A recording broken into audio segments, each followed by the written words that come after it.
and thanks for tuning in. This video is going to be a behind the scene video on this custom pinned Schlege 6-pin motor cylinder.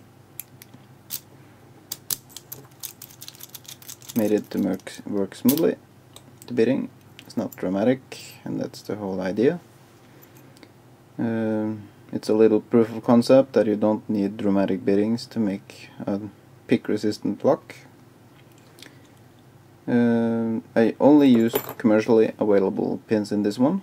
Made some locks with only custom made or partially custom made locks before. Custom pins. Put some custom pins in locks before. Using commercially available pins I think is a much more fun way to do it, because people can learn, people can easily replicate the configuration and use it, maybe use it on their household lock, or just getting themselves an equally lock to pick as this one. So let's do a gutting on it and see what I put in it. Okay, we're in the middle of the teardown of the lock. We have the key pins aligned. Nothing special about those, so we're not gonna focus there. I'm gonna do the gutting. Gonna show the gutting. We're gonna start from the back, and in the 6th position we have an upside down T-pin with a thick part of the T-pin facing towards the plug.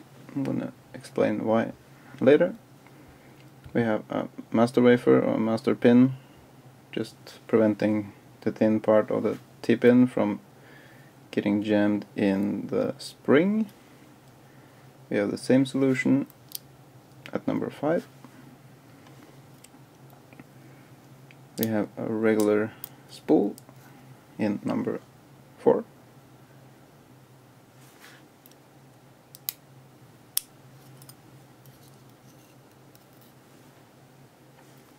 And I added some 3-wing pins, those trampoline or barrel pin shaped spools in the 3 first positions. Okay. I'm just gonna line them a little bit and we're gonna discuss them in the next part. Okay, we're gonna discuss the pin and pinning solutions. We have this upside down T-pin, and I'm gonna put in the key pins on number 5 and number 6, and I'm gonna show you just why I use this solution.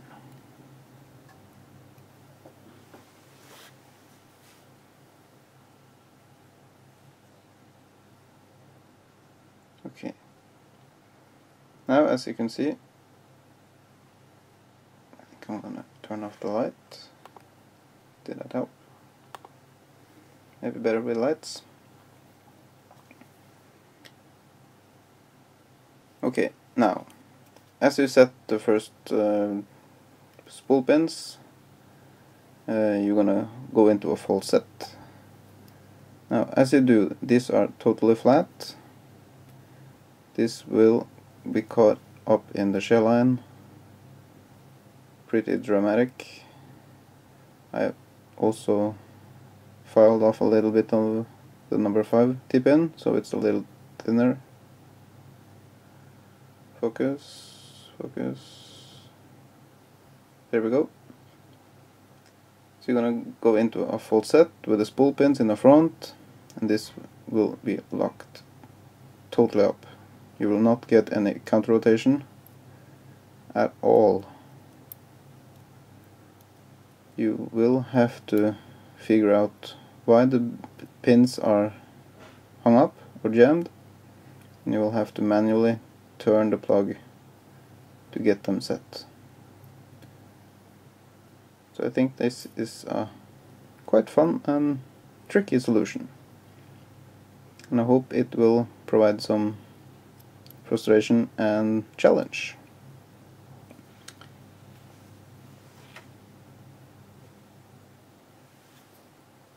Now, if you haven't seen a three-wing trampoline pin before,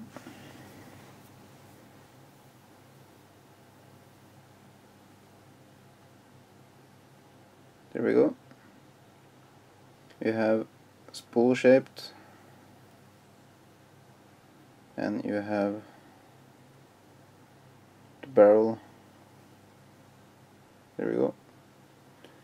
They are almost equally thick in the middle as the top and the bottom.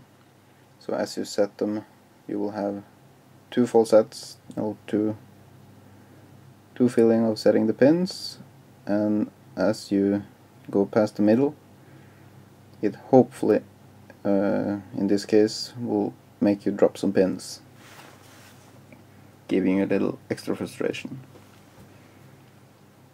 Yep. Let's see.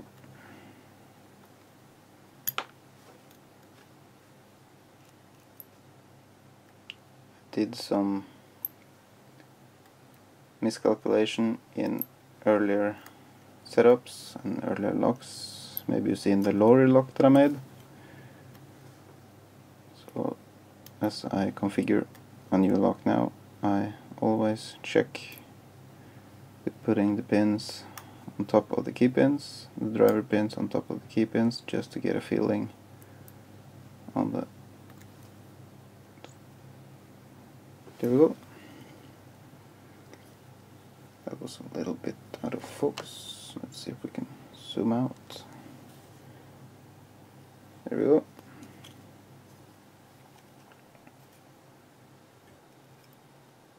Now, as you can see, the regular spool with the thin part of the spool facing down is just fitting down there, but will give you a little false set.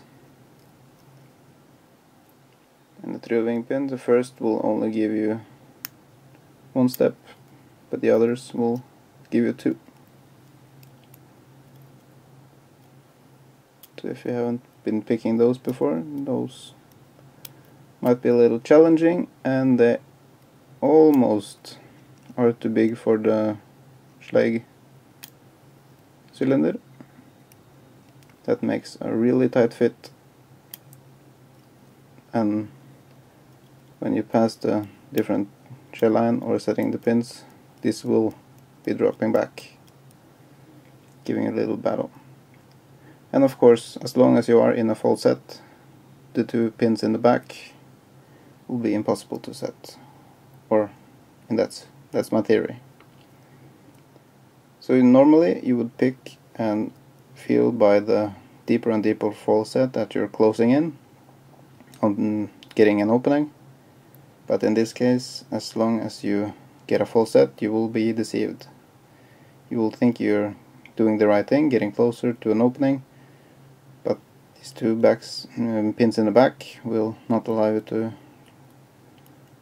get them set as long as you're in a full set. So yeah, I hope that will be frustrating, confusing, and really challenging.